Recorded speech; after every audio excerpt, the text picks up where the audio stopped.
여러분 안녕하세요. 반갑습니다. 오늘도 우리 하나님의 크신 은혜와 십자가의 그 은혜를 깊이 묵상하는 복된 사순절 날 되시기를 기도합니다. 우리 함께 하나님의 은혜 가운데 나아가며 찬양하겠습니다.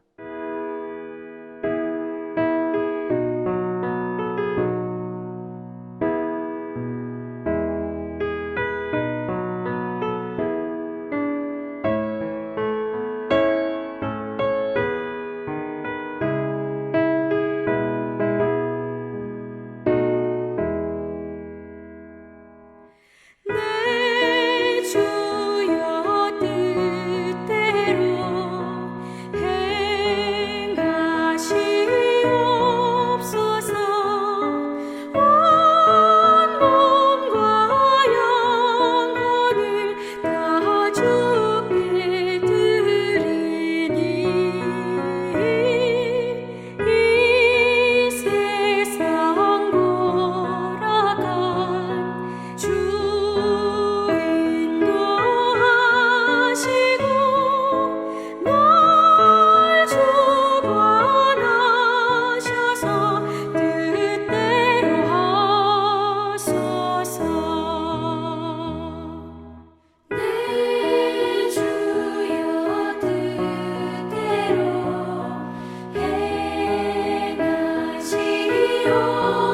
행하시옵소서. 큰 근심 중에도 나 쉽게 마소서. 주님도 때로는 울기도 하셨네. 날 주관하셔서 뜻대로 하소서.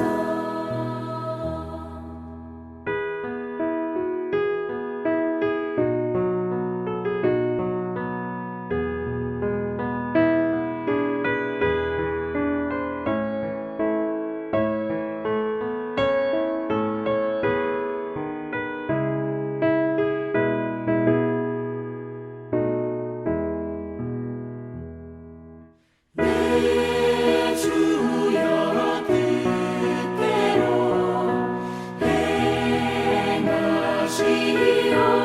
행하시옵소서. 내 모든 일들을 다 주께 맡기고 차츰 성령하여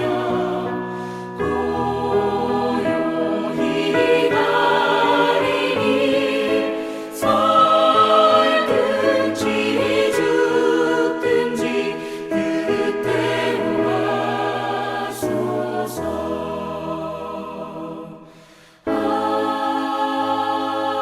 아멘. 오늘 우리에게 주시는 하나님의 말씀을 같이 읽겠습니다. 호세아서 13장 1절부터 16절입니다. 1절부터 우리 같이 한 목소리로 읽도록 하겠습니다. 에브라임이 말만하며 모두 떨었다. 온 이스라엘이 그렇게 에브라임을 우러러 보았는데 바알 신을 섬겨 죄를 짓고 말았으므로 이제 망하고 말았다. 그런데도 그들은 거듭 죄를 짓고 있다. 은을 녹여 거푸집에 부어서 우상들을 만든다.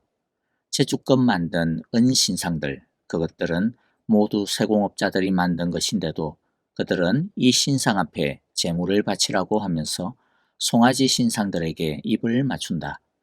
그러므로 그들은 아침 안개처럼 되고 이른 새벽에 사라지는 이슬처럼 될 것이다. 타작마당에서 바람에 날려 나가는 죽정이처럼 되고 굴뚝에서 나오는 연기처럼 될 것이다.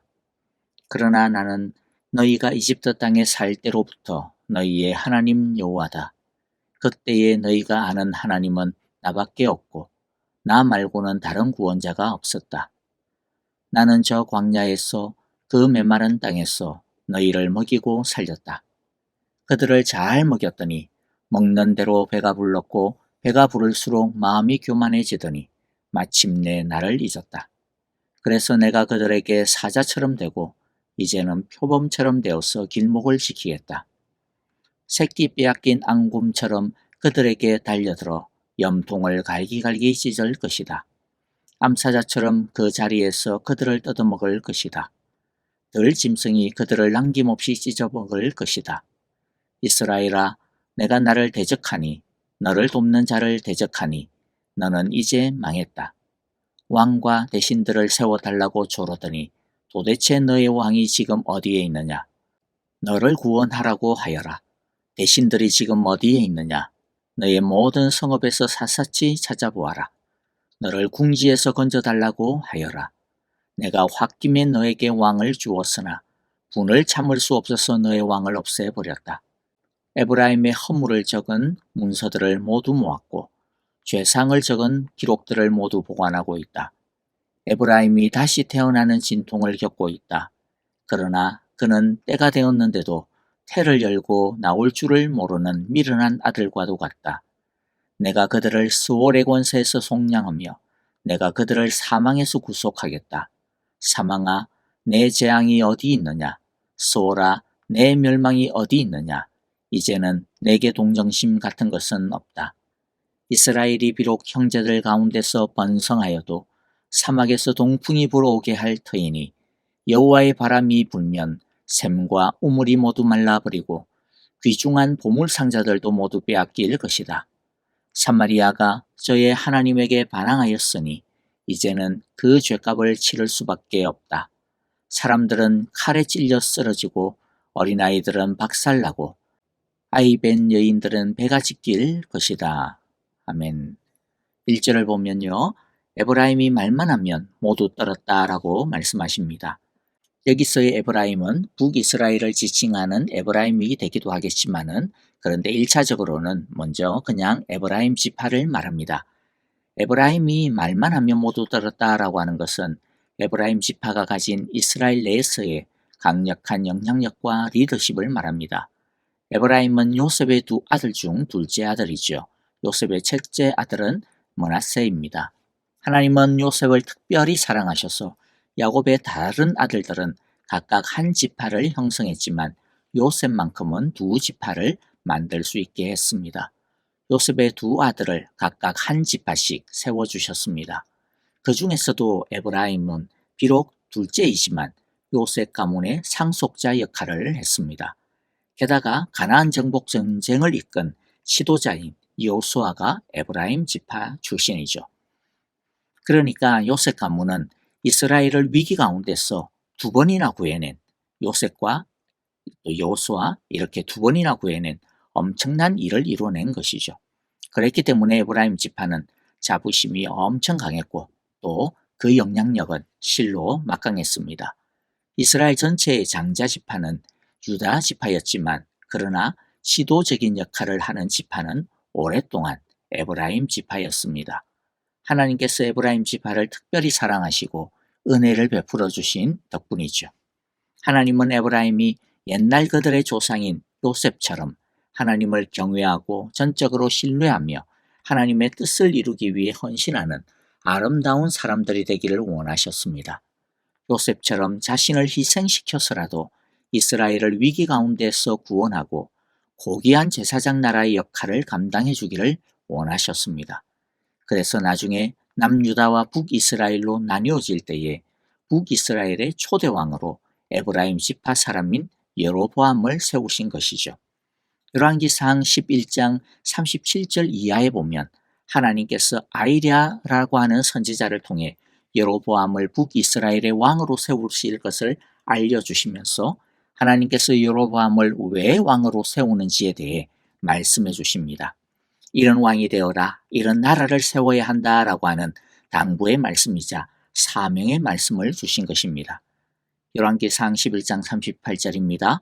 내가 나의 종 다윗이 한 것과 같이 내가 명령한 모든 것을 따르고 내가 가르친 대로 살며 내 율례와 명령을 지켜서 내가 보는 앞에서 바르게 살면 내가 너와 함께 있을 것이며 내가 다윗 왕조를 견고하게 세운 것 같이 내 왕조도 견고하게 세워서 이스라엘을 너에게 맡기겠다. 오직 하나님의 말씀만을 기준으로 삼고 중심에 두고 나라를 다스리라 라고 하는 말씀이죠. 너가 왕이기는 하지만 그러나 하나님이 대왕이라고 하는 것을 잊지 마시고 대왕이신 하나님의 말씀을 따라 하나님의 의와 사랑과 진리로 통치하라는 것입니다. 그리하면 유다를 다윗의 왕조로 영원히 세우듯이 북이스라엘을 너의 왕조로 영원히 다스릴 수 있도록 해주겠다라고 하시는 거죠. 이처럼 하나님께서 에브라임을 통해 북이스라엘을 시작하신 이유는 너무나 명확했습니다. 하나님의 나라를 제대로 한번 세워보자라고 하는 것이죠. 제대로 너희들이 다윗의 그 이상을 한번 다시 시작해보자라고 하는 것이었습니다. 하나님은 에브라임을 사랑하셔서 이렇게 에브라임을 높여주셨습니다. 그 어떤 지파보다도 더 탁월한 영향력과 리더십을 가질 수 있도록 높여주셨습니다. 1절의 말씀처럼 온 이스라엘이 에브라임을 우러러 보도록 해주셨습니다. 하나님의 뜻을 이루는 하나님의 사자로 에브라임을 특별히 선택해 주셨고 사명을 주셨습니다. 그러면 에브라임은 어떻게 해야 합니까? 하나님의 은혜에 감지덕지하며 겸손하게 엎드리는 것이 정상이죠. 하지만 에브라임은 오히려 더 기고만장해졌습니다. 자기가 잘난 줄 알았습니다.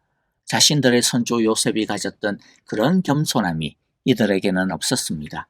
노예가 되어도 감옥에 갇히는 신세가 되어도 하나님의 꿈과 뜻을 잃어버리지 아니하고 오직 하나님만 바라며 살았던 요셉이 가지고 있었던 그러한 고귀한 믿음이 이들에게는 없었습니다. 6절의 말씀처럼 하나님께서 이들을 높여주었더니 이들은 배가 부를수록 마음이 교만해졌고 마침내는 하나님을 잊어버리는 지경까지 이르고 말았습니다. 온 이스라엘을 하나님께로 이끌어야 하는 이들이 도리어 이스라엘로 하여금 바알신을 섬기도록 이끌었고 그것도 모자라 나중에는 온갖 우상을 섬기게 했고 송아지 신상들의 입을 맞추게 했습니다. 4절과 5절에서 하나님께서 말씀하시는 것이 무슨 뜻입니까? 너희의 너희 된 것은 다 하나님의 은혜라는 것입니다. 하나님의 은혜가 아닌 것은 하나도 없다라는 것이죠. 이집트 땅에서 살 때로부터 오직 하나님만이 이스라엘의 하나님 여호와라는 것입니다. 이집트 땅에서 살 때가 무슨 의미입니까? 한마디로 말해 완전 밑바닥 인생이었을 때부터라고 하는 말입니다. 아무런 소망이 없던 그때부터 도무지 하나님의 사랑을 받을 만한 자격이라고는 눈꼽만큼도 찾아볼 수 없었던 그때부터라는 것이죠. 이 세상의 모든 사람들이 다 등을 돌리고 눈을 감고 있던 그때부터 하나님은 이스라엘의 하나님이셨다라는 것이죠. 그때 하나님이 이스라엘을 아셨고 기억하셨고 찾아오셨고 구원해 주셨다라는 말입니다. 5절에 보면 나는 저 광야에서 그 메마른 땅에서 너희를 먹이고 살렸다라고 하는데요. 저 광야에서 그 메마른 땅에서 그것이 무슨 의미입니까? 광야는 이스라엘이 하나님에 대해 불평하고 원망하고 불순종하며 뺑뺑이 돌던 곳입니다.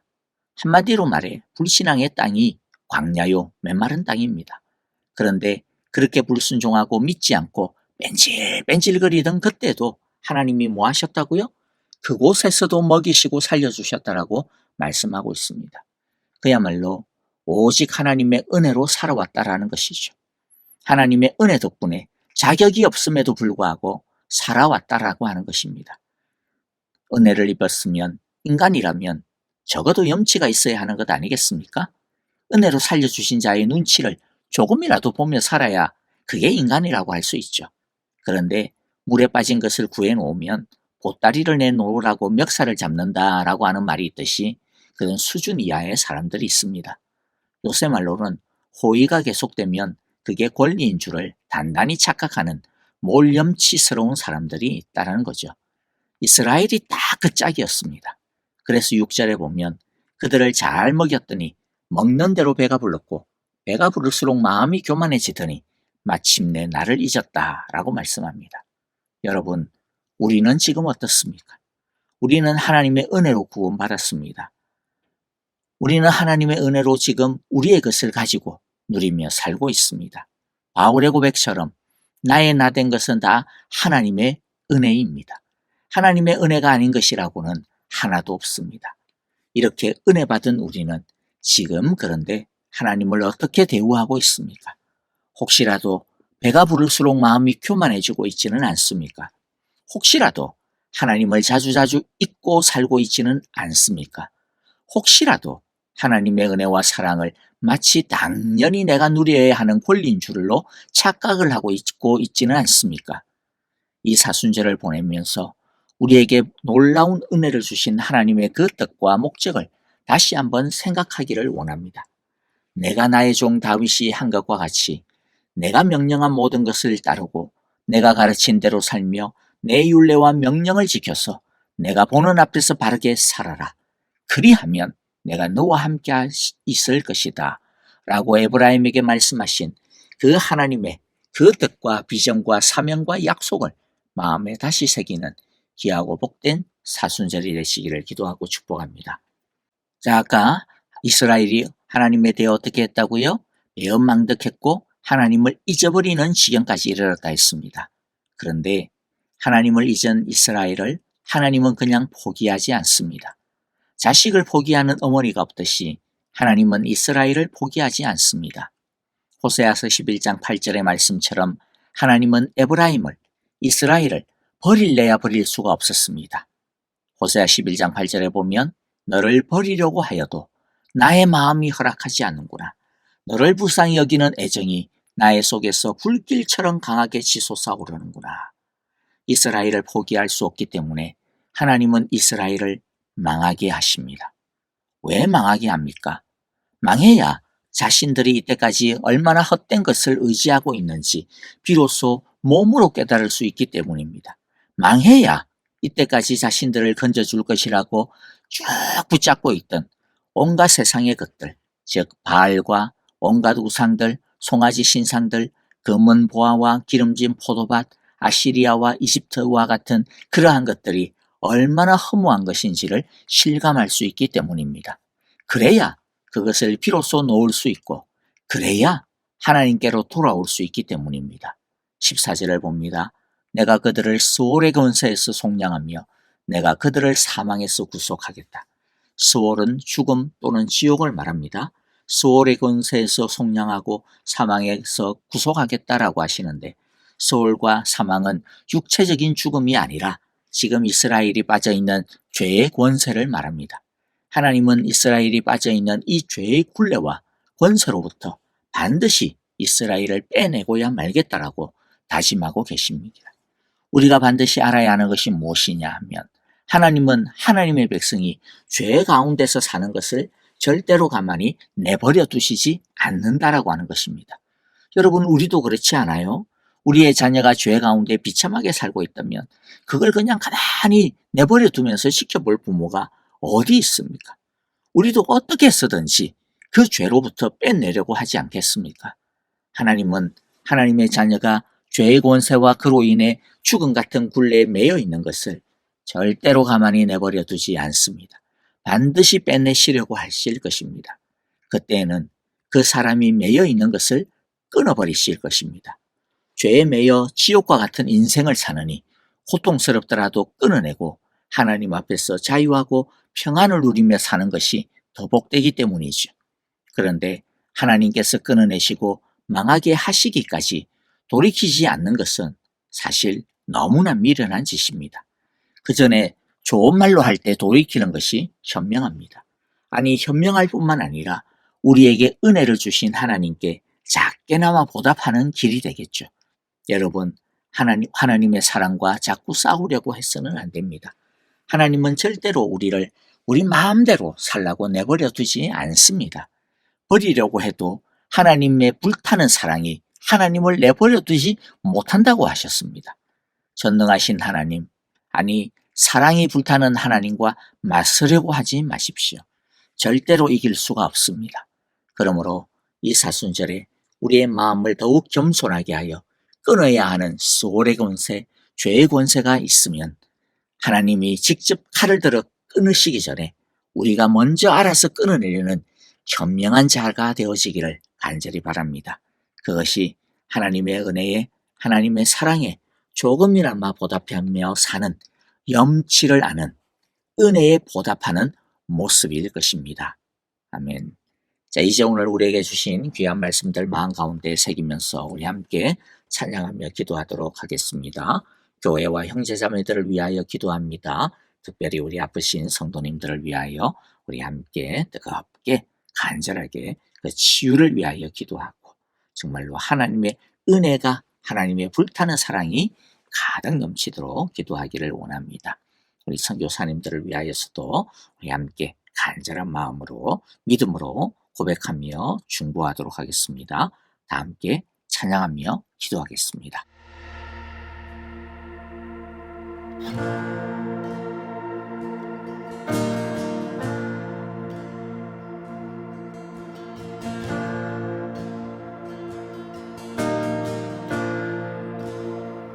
사랑해요.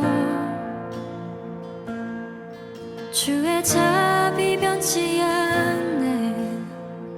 내 모든 삶 주의 손에 있네. 난 눈을 뜰 때부터 잠들 때까지 난 노래해 주의 선하심을.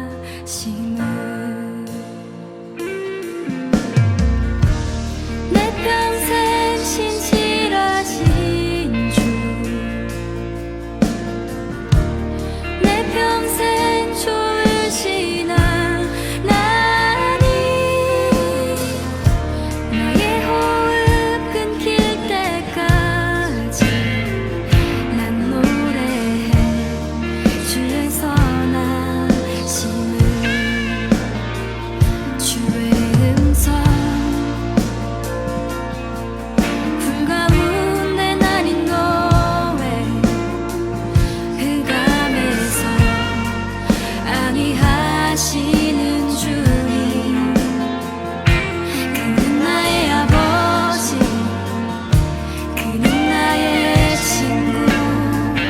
난 거하리 주의 선하심에. 내 평생 신실하신 주, 내 평생 좋으신 하나님, 나의 호흡 끊길 때까지 난 노래해 주의 선하심을. 내 평생의 선하심과 주의 인자하심, 정녕 나를 따르리니 두려움 없도다. 내 삶을 들여 주께 순복해 모두 드립니다.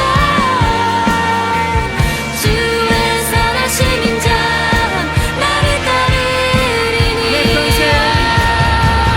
내 평생의 선하심과 주의 인자하심, 정녕 나를 따르리니 두려움 없도다. 내 삶을 들여 주께 순복해 모두 드립니다. 주의 선하심 인자함 나를 따르리니.